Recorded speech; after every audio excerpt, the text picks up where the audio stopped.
Madam President, a point of order. Under Section 93, 94, 95 on unparliamentary acts and language, I just want to point out that the video that the lady senator presented was obviously opinionated, a propaganda tool, right? It's should be stricken off the record, Madam President. And it's unparliamentary. We've seen videos presenting evidence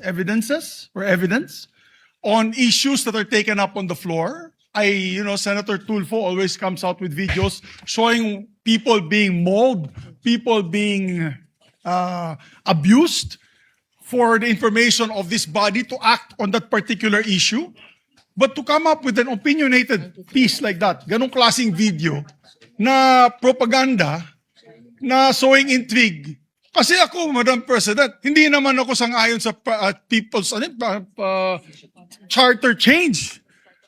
I was the first one in this institution who fought that kind of move with the PI. And all of us together, kaming lahat, for the first time in the history of the Senate, 24 senators tumayo dyan at pinasapu natin yung Contra People's Initiative, na fake People's Initiative, na talagang kinall out natin yung lahat ng grupo ng tumutulak nun, from the Speaker and even Malacanang, kinalaban natin.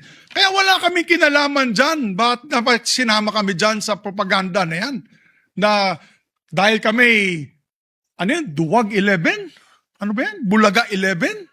At grade 13? That should not be shown here. Because what will stop us now, Madam President, for that lady senator, that we come up also with a propaganda video here, papalabas din namin, yung mga sala nila. Oo, kung ano-ano, hindi naman kami ganyan. No? To gain traction, to gain views and publicity, will destroy our fellow colleagues here? Walang ganyanan. Hindi ako nagagalit. Kilala niyo ako. Ako pinaka-amiable dito. Mahal ko kayo lahat. Pero hindi tama yung pangyayaring iyon. Hindi ba?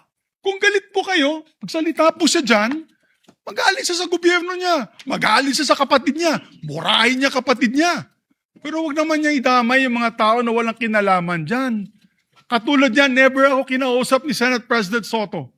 Never ako kinausap ng mga kasamahan ko dito about charter change. Kasi alam din nila, tutol ako. Tinanong ko din sila, wala silang kausap, wala silang kinalaman, wala silang alam sa charter change.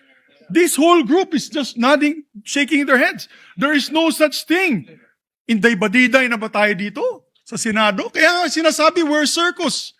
I apologize to those who are watching. They think we're a circus. We are a circus because this type of language that we are pushing in this August chamber, it's unparliamentary, Madam President. It is unparliamentary. And I'll tell you now, these people here, ladies and gentlemen, in this body, are not in favor of any amendments to the Constitution. We just want to bring back the integrity of this same chamber. Cannot we discuss that as a group, as a body, that we fight for our integrity, for the good name to be brought back, for people like Jokno, people like Tanyada, people like Aquino, people like Salonga, even Frank Drilon, people like Miriam Defensor Santiago, Joker Arroyo, who stood here for what was the best times of our institution. Have we forgotten that and we've made it already like a circus, Madam Chair? I do not agree. Because I'm not Macamarcos. I'm not, so when you come up with a propaganda tool like that, hitting all of us, it makes us look that we are, nasa panig po kami ng mali at nasa panig po kami ng mga demonyo. May panindigan po kami lahat dito, Madam President. So therefore, you can see my passion on this.